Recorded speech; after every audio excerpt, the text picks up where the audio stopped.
Hello everyone, Sunny Rathore के evening के blog में आपका स्वागत है। अभी बजे 4:25। तो खाना खा के मैं तो यहाँ पे लेट गई थी, यहीं पे सोफे पे लेट जाती हूँ थोड़ी देर के लिए। और जैसे कि मैं उठती हूँ सुबह 4 बजे, तो बीच बीच में झोंके लेती रहती हूँ, नींद के बीच बीच में आ जाती है पापा 10-10 मिनट की, तो उससे फ्रेश सा फील होता है। अगर जिस टाइम आ रही हो नींद, अगर उस टाइम ना लो ना तो फिर हेडेक हो जाती है बहुत ज्यादा। इस समय जिस समय नींद के झोंके आ रहे हो ना, चाहे 10 मिनट ही आंख लगा लो, कभी आ जाती है दोपहर को खाना खाने बनाने के टाइम से थोड़ी देर पहले, चाहे 10-15 मिनट लेट हो, थकान पूरी हो जाती है। जो सुबह वाली जो नींद मेरी जो होती है ना, दिन में परेशान तो करती है 10-15 मिनट के लिए कभी भी। ऐसे नहीं कि घंटों घंटों सो गए, ऐसा नहीं होता। तो चलो, अब जैसे कि शाम का टाइम होता है कि बाबा की एक नई कथा के साथ, तो आज भी उदी का एक नए चमत्कार के साथ। उदी के चमत्कार की कथा, पुत्र की प्राप्ति। तो सुनिए। ओम साईनाथाय नमः। उदी के चमत्कार से पुत्र की प्राप्ति।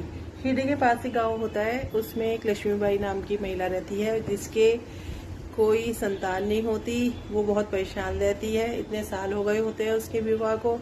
तो वो एक दिन वो बाबा के पास जाती है, उनके चरणों में पड़कर बहुत बुरी तरह रोने लगती है। बाबा कहते हैं, माँ ये क्या कर रही हो? बाबा ये कहते हैं, माँ ये क्या कर रही हो?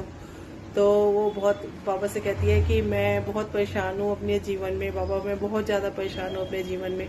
तो बाबा कहते हैं कि सब ठीक हो जाएगा, सब ठीक हो जाएगा, सब ठीक हो जाएगा। तो वो कहती है बाबा से, आप जानते हो कि मैं किस वजह से परेशान हूँ? बाबा कहते हैं, ईश्वर सब जानता है कि तुम किस वजह से परेशान हो, सब कुछ ठीक हो जाएगा। तो बाबा उसको अपनी धुनी में से विभूति देते हैं और कहते हैं, इसमें से थोड़ी तो तुम खा लेना और थोड़ी अपने पति को देना। तो वो खुशी खुशी विभूति लेके अपने घर चली जाती है। तो उसमें से वो थोड़ी अपने पति को, जैसे बाबा ने कहा होता है कई अनुसार, अपने पति को देती है और खुद खाती है। तो थोड़े दिनों में वो गर्भवती हो जाती है। जैसे उसको अपने गर्भवती होने का पता चलता है, तो वो बहुत खुशी होके बहुत साईं बाबा की जय, साईं बाबा की जय, साईं बाबा की महिमा का गुणगान करते हुए पूरे गांव में गुणगान करती रहती है और बाबा के महिमा ही गाती रहती है सारा दिन हो रात हो, जब भी हो वो बाबा की ही महिमा गाती रहती है। तो ऐसे गुणगान करती हुई वो निकल रही होती है, तो गांव के प्रधान के पास भी जैसे निकल रहा होता है, तो उसको भी उसकी साईं बाबा की जय, साईं बाबा की जय सुनाई देती है। गांव का प्रधान होता है ना, वो साईं बाबा का बहुत ज्यादा कट्टर विरोधी होता है। वो कहता है कि ये ना जात का हिंदू है ना मुस्लिम है, क्या इसने अनिष्टा फैला रखी है, क्या अपने नाम के जयकारे लगवा रहा है, क्या ये वो हो रहा है। तो वो उसको बोलता है कि मत बोल, कोई नहीं है, कोई कुछ नहीं होगा, तो ऐसी सी बावली हो रही है, वो तो पागल है। जैसे कि लोग अनाप शनाप बोलते हैं, ऐसे वो खूब बोलता है। तो उसके मन में, उसके कहने पर भी वो लक्ष्मीबाई मानती नहीं है। बाबा का प्रचार करने से, बाबा की खूब तारीफें करने में वो बाज नहीं आती है।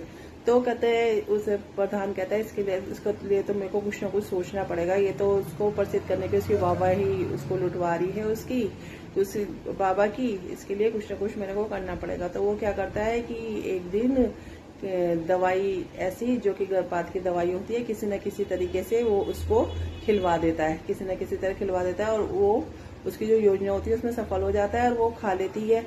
जो भी तरीका वो अपनाता है वो खा लेती है। तो उसको ना रक्तस्राव स्टार्ट हो जाता है। तो वो भागी बाबा के पास जाती है, बाबा से कहती है कि बाबा अनर्थ हो गया, बाबा अनर्थ हो गया, अनर्थ हो गया, अनर्थ हो गया।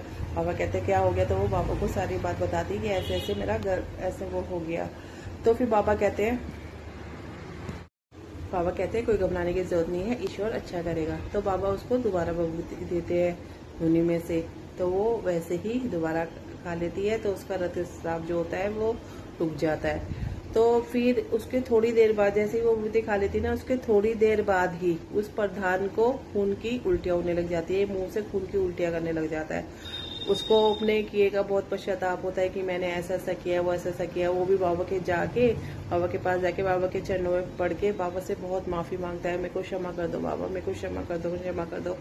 तो बाबा तो है ही इतने अच्छे, बाबा उसको क्षमा कर देते हैं तो वो भी फिर खुशी खुशी साईं बाबा की जय, साईं बाबा की जय, साईं बाबा का गुणगान करता हुआ वहां से निकलता है। और साथ ही जैसे जब टाइम आता है तो लक्ष्मी माई को एक पुत्र की प्राप्ति होती है, वो जाके साईं बाबा के चरणों में जाके उसको रख के बाबा का उसको आशीर्वाद दिलवाती है। तो इस प्रकार निसंतान महिला को पुत्र की प्राप्ति हो जाती है बाबा की उदी से। तो ये थी मेरे बाबा की उदी के चमत्कार की कथा। तो ओम साई नाथाय नमः। तो इसी के साथ अभी का ब्लॉग 4:38 हो गए। इसी के साथ आज का ब्लॉग के खत्म करने का टाइम आ गया है। Have a nice day, tata, bye bye. अब हम मॉर्निंग में मिलेंगे मन की बात वाले ब्लॉग में, जिसमें थोड़ी कुछ बात होती है और थोड़ा कुछ मोटिवेशन थॉट होता है। टाटा।